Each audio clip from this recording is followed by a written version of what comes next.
आप सबको मेरा सत श्री अकाल।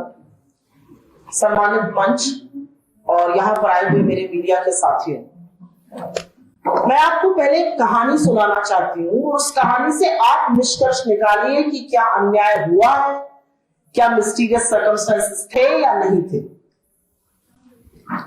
एक प्रोसेस होता है रिवर्स इंजीनियरिंग। आपको पता है रिजल्ट मुझे ये चाहिए तो मैं पीछे के कदम बनाना शुरू करता हूं।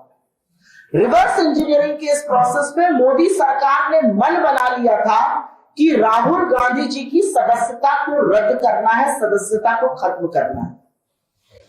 और वो मन तब बना जब 7 फरवरी 2023 को राहुल गांधी जी ने 50 मिनट के अपने संबोधन में नरेंद्र मोदी और गौतम अडानी की कलई खोलकर रख दी, उनका बेनकाब कर दिया, उस सच्चाई का पर्दाफाश कर दिया जो आज सारा देश पूछ रहा है।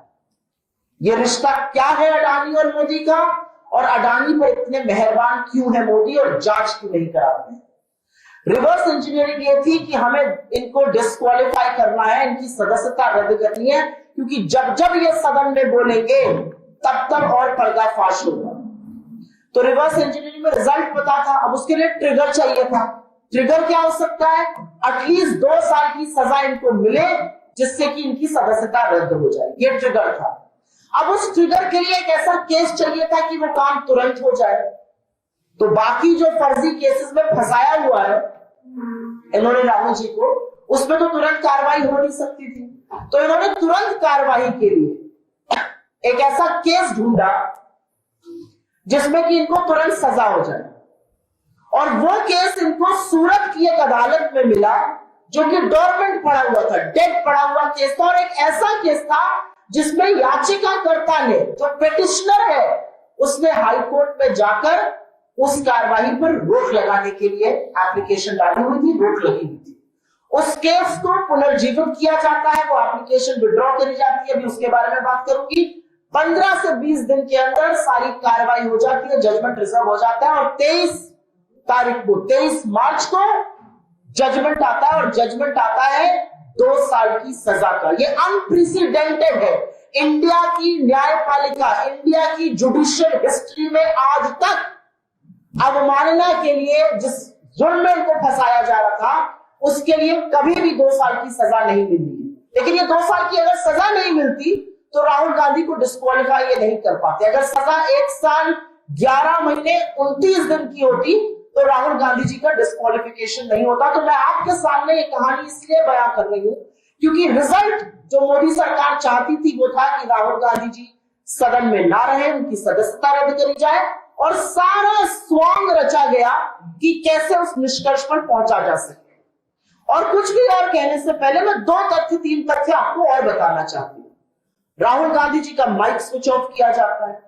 वो 7 तारीख का जो उद्बोधन करते हैं, जो भाषण देते हैं, उसके 18 अंक एक्सपंज किए जाते हैं। और वो सारे अंक है, मैंने क्योंकि वो खुद से देखा और पढ़ा है, वो सारे अंक है जहां पर मोदी और अडानी का साथ में नाम आ रहा है। कोई फैक्चुअल इंफॉर्मेशन एक्सपंज नहीं करी गई है, शब्द एक्सपंज किए गए। जहां जहां मोदी और अडानी का नाम साथ आया वो 18 अंक एक्सपंज कर दिए जाते हैं। भारत जोड़ो यात्रा के 45 दिन बाद एकदम से दिल्ली पुलिस जागती है, उसको नाम चाहिए महिलाओं के। 3 दिन में 2 बार राहुल गांधी जी के घर दिल्ली पुलिस पहुंच जाती है। उनकी सदस्यता रद्द करने के लिए एक जजमेंट आ जाता है, 2 साल का उनको सजा मिलती है और उससे उनकी सदस्यता चली जाती है। तो ये जो सारा प्रकरण है, ये जो स्वांग रचा गया, ये दिन दहाड़े लोकतंत्र की हत्या, लोकतंत्र का चीरहरण और विपक्ष की सबसे मजबूत आवाज को, जो आपकी आंख में आंख डालकर मोदी और अडानी के संबंध पूछता है, उसको चुप कराने का प्रयास है। लेकिन वो डरपोक कायर तानाशाह ये भूल गया कि जितना आप सच को दबाइएगा उतनी ताकत से सच उभरता है। सच की ये ताकत है, आप सच पर जितना दबाव बनाइएगा, सच वहां से और तमाम जगह से उसी ताकत से उभरता है। और वही हुआ। राहुल गांधी जी 4 बार के सांसद हैं। जनता ने चुनकर उनको अपना आशीर्वाद देके सदन में पहुंचाया, और जैसा कि हर सांसद को घर मिलता है, उनको भी घर मिला। उनकी सदस्यता रद्द करने में जो तत्परता मोदी सरकार ने दिखाई वो घटिया राजनीति है।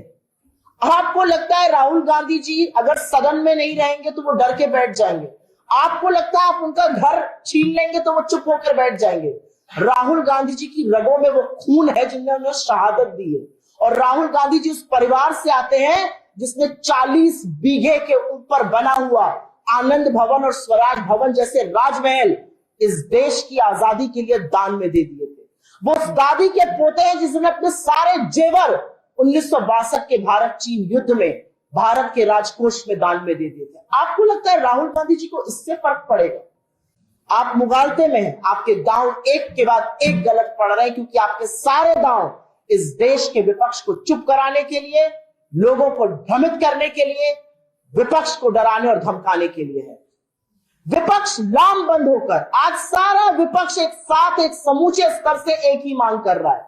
अडानी के ऊपर आक्षेप बहुत सारे हैं, अडानी के ऊपर आक्षेप बहुत गंभीर है, आरोप बहुत गंभीर है, उनकी जांच कराइए, जेपीसी गठित करिए।